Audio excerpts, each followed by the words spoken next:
नमस्ते दोस्तों, स्वागत है आप सभी का आप ही के चैनल पर। मैं अनुपमा एक बार फिर से हाजिर हो गई हूँ आप लोगों के लिए एक बहुत महत्वपूर्ण अंक के ऊपर चर्चा को लेकर। दोस्तों, आज हम बात कर रहे हैं अंक 18 के ऊपर।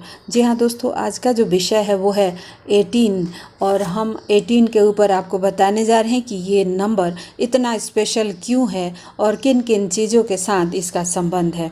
देखिए, आप तो जानते हैं कि 1 और 8 को जोड़ते हैं तो 9 बन जाता है और 9 नंबर जो है वो पूर्णता का नंबर है, स्पिरिचुअलिटी का नंबर है, ये हिम्मत का नंबर है, ये ब्रेवरी का नंबर है। इसका संबंध मार्स से है, मंगल से है और मंगल जो है भूमि पुत्र हैं। भूमि पुत्र होने के नाते इनका भूमि के साथ और देश की मिट्टी के साथ बहुत गहरा संबंध होता है। तो आप पाएंगे कि जो लोग मंगल से संबंध रखते हैं वो देश प्रथम वाले लोग होते हैं और देश प्रथम की भावना उनके अंदर होती है। लेकिन बात करें 18 की तो कहीं ना कहीं कुछ न कुछ बातें हैं जो लोगों को पता नहीं है। तो आज हम आपको इसके विषय में बताते हैं कि हमारे देश के प्रधानमंत्री श्री नरेंद्र मोदी जी ने इस अंक के बारे में क्या कहा था। तो दोस्तों, जो नंबर 18 है उसके बारे में बताते हुए मोदी जी ने 24 जून 2024 से जो देश की 18वीं लोकसभा का पहला सत्र शुरू हुआ था, लोकसभा सत्र की शुरुआत से पहले नरेंद्र मोदी जी ने देश को संबोधित किया और इस दौरान मोदी जी ने कहा कि 18वीं लोकसभा नए संकल्पों के साथ अपना कार्य करे। उन्होंने कहा कि भारत की परंपराओं को जो जानते हैं, जो सांस्कृतिक विरासत से परिचित हैं, हमारे यहाँ 18 अंकों की सात्विक मूल्य है। और प्रधानमंत्री जी ने कहा कि 18 का अंक हमें कर्म, कर्तव्य, करुणा का संदेश देता है। हमारे यहाँ पुराण और लोक पुराणों की संख्या भी 18 है। 18 का मूलांक 9 है और 9 पूर्णता का गारंटी देता है। दोस्तों, पीएम मोदी ने कहा कि 9 मूलांक पूर्णता का प्रतीक है। हमारे देश में लोगों को 18 साल में के उम्र में मताधिकार का अधिकार मिलता है, उन्हें मताधिकार का पालन करने के लिए, और 18वीं लोकसभा का गठन भी एक शुभ संकेत देता है। तो दोस्तों, मोदी जी क्योंकि एक स्पिरिचुअल इंसान है, वो हर चीज़ को बखूबी जानते हैं, लेकिन हम में से बहुत सारे लोग नहीं जानते और उनके द्वारा कही हुई बातों का हम मजाक उड़ाते रहते हैं। रिसेंटली उन्होंने कहा कि मैं नॉन बायोलॉजिकल हूँ, जो कि बहुत सारे लोगों के भेजा के ऊपर से निकल गया कि उन्होंने ऐसा क्यों कहा।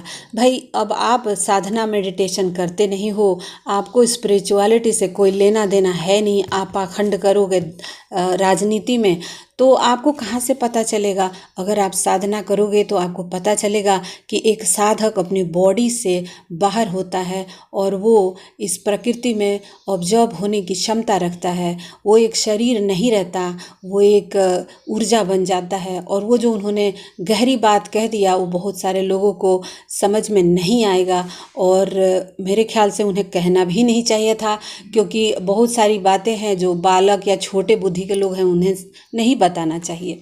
तो चलिए शुरू करते हैं, हम बाकी आप लोगों को जानकारी देते हैं इस अंक के बारे में।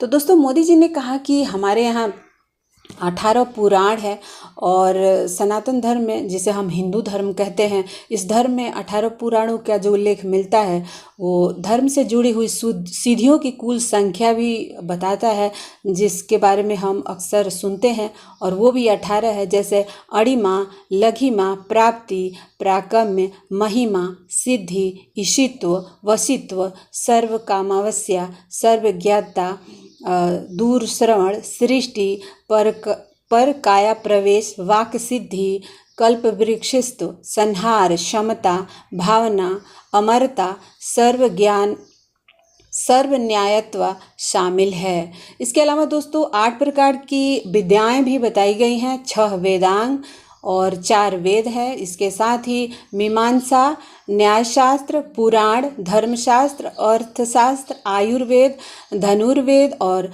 गंधर्व वेद मिलाकर 18 प्रकार की विद्याएं भी बनते हैं। इसके साथ ही दोस्तों समय भी 18 प्रकार के बताए गए हैं। समय की जो गति है इसमें, जिसे हम काल चक्र कहते हैं, उसके भी 18 प्रकार होते हैं।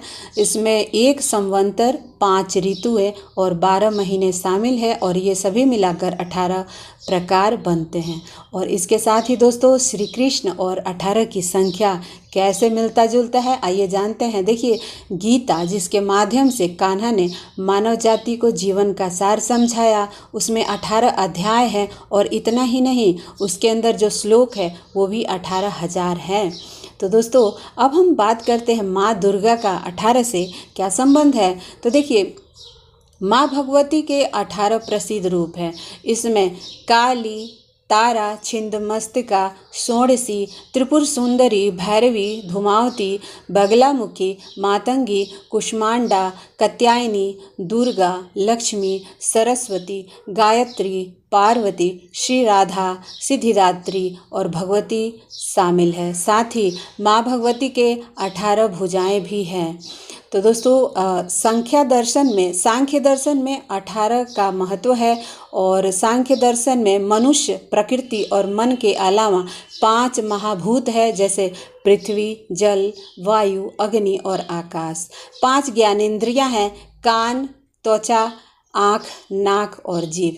इसके अलावा अन्य 5 कामेंद्रियां हैं, जिसे वाणी, हाथ, पैर, गुदा और ज्ञानेंद्रियां। इसकी कुल संख्या भी 18 होती है। तो दोस्तों इस प्रकार से आपने जाना कि 18 जो है ये अंक है, ये हमारे जीवन से किस प्रकार से संबंध रखता है। चाहे आप माता की बात करें, ज्ञान की बात करें, काल की बात करें, पुराणों की बात करें, गीता की बात करें, हर जगह ये 18 आता है। तो ये जो नंबर 9 है ये ऐसे ही नहीं है दोस्तों। 3, 6 और 9 से मैनिफेस्टेशन होता है, आप सभी जानते हैं।